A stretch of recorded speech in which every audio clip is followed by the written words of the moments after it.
राज्यात सध्या लाडकी बहीण योजनेवरून राजकारण रंगताना दिसतंय। त्यातच आता अजित पवार यांनी लोकसभेला बारामतीत दिलेली उमेदवारी चुकली अशी कबुली दिली आहे। लोकसभेत बारामती मतदारसंघातून अजित पवारांनी पत्नी सुनेत्रा पवार यांना निवडणुकीच्या रिंगणात उतरवून बहीण सुप्रिया सुळेंना आव्हान दिलं होतं। यावरूनच आता अजित पवारांना उपरती झाल्याचं दिसतंय। अजित पवारांनी सुनेत्रा पवार यांना सुप्रिया सुळेंविरोधात उतरवलं खरं, पण सुनेत्रा पवारांना मानहानीकारक पराभवाचा सामना करावा लागला। त्यानंतर आता निवडणूक निकालाच्या 2 महिन्यांनंतर अजित पवारांनी उमेदवारीबाबत आपल्याकडून चूक झाली असल्याचं मान्य केलंय।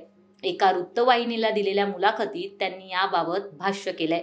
राजकारण हे पार घरामध्ये शिरू द्यायचं नसतं। मागे मात्र माझ्याकडून थोडी चूक झाली। त्या काळामध्ये मी माझ्या बहिणीच्या विरोधात सुनेत्राला उभं करायला नको होतं। त्यावेळेस पार्लमेंटरी बोर्डाकडून निर्णय घेतला गेला, पण एकदा बाण सुटल्यावर आपण काही करू शकत नाही।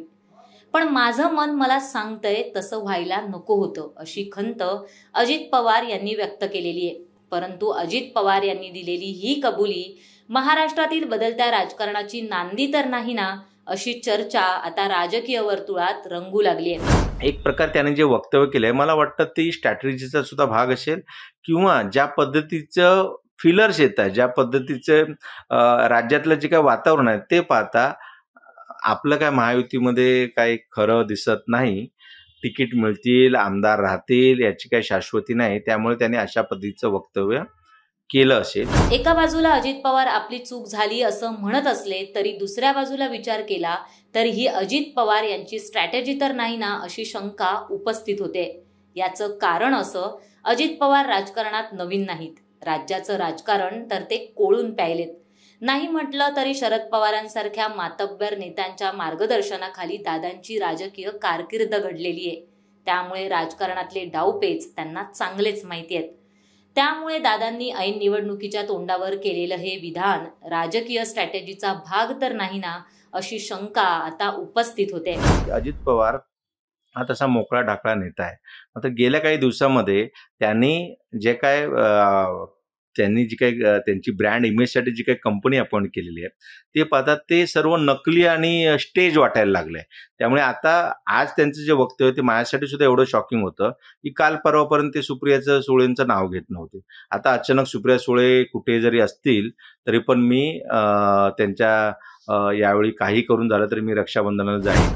सध्या राज्यात लाडकी बहीण योजनेचा प्रचार सुरू आहे। अजित पवार यांनी तर या योजनेच्या प्रचारासाठी विशेष मोहीम हाती देखील घेतली आहे।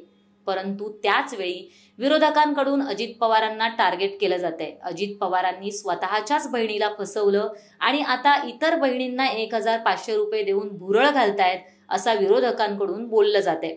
त्यामुळे विरोधकांच्या या नरेटिव्हचा फटका विधानसभेला बसू नये यासाठी अजित पवारांची ही स्ट्रॅटेजी असल्याचं म्हटलं जातंय। एकीकडे मुख्यमंत्री माझी लाडकी बहीण या योजनेअंतर्गत ते प्रत्येक बहिणीला 1500 असे 3000 रुपयाची ओवाळणी ते देणार आहेत। येत्या 19 तारखेला रक्षाबंधन आहे आणि 17 तारखेला ती ओवाळणी मिळेल असं ते जाहीर प्रचार सभेत सांगतायत। मात्र ते एकीकडे सांगत असते वेळी विरोधी पक्षाकडून किंवा विरोधकांकडून हे सांगितले जाते की स्वतःची जी बहीण आहे तिच्याशी त्यांचं कोणत्याही पद्धतीचं वक्तव्य होत नाही, कुठल्याही पद्धतीचा डायलॉग नाही, बहिणीसोबत संभाषण नाही आणि असं असतं घरच्या बहिणीला दूर लोटायचं आणि बाहेरच्या बहिणींना जवळ करायचं, अशा पद्धतीचं वक्तव्य विरोधी पक्षांकडून जेव्हापासून यांचा दौरा सुरू झाला तेव्हापासून सुरू झालं। त्यामुळे मला वाटतं हा अजित पवार यांच्या जनसन्मान यात्रेअंतर्गत त्यांच्या पक्षाचा हे स्ट्रॅटेजीचा भाग असू शकतो। अजित पवारांनी जे वक्तव्य केलंय त्यानुसार त्यांनी सुनेत्रा पवारांना उमेदवारी दिली हे चुकलं असं म्हटलेलं आहे, पण उमेदवार देण्याबाबत त्यांनी कोणत्याही प्रकारचं वक्तव्य केलेलं नाहीये। थोडक्यात अजित पवारांना असं सुचवायचंय की घरातला उमेदवार द्यायला नको हवा होता। अजित पवारांचं हे वक्तव्य तेव्हा समोर आलंय जेव्हा राज्यात लाडकी बहीण योजना राज्यभर गाजते। तसंच रक्षाबंधनही अवघ्या काही दिवसांवर आलंय। त्यामुळे राज्यात स्वतःच्याच बहिणीविरोधात लढणारा भाऊ अशी जी काही अजित पवारांची इमेज तयार झालीये तिला छेद देण्यासाठी त्यांची ही स्ट्रॅटेजी असावी असंही म्हटलं जातंय।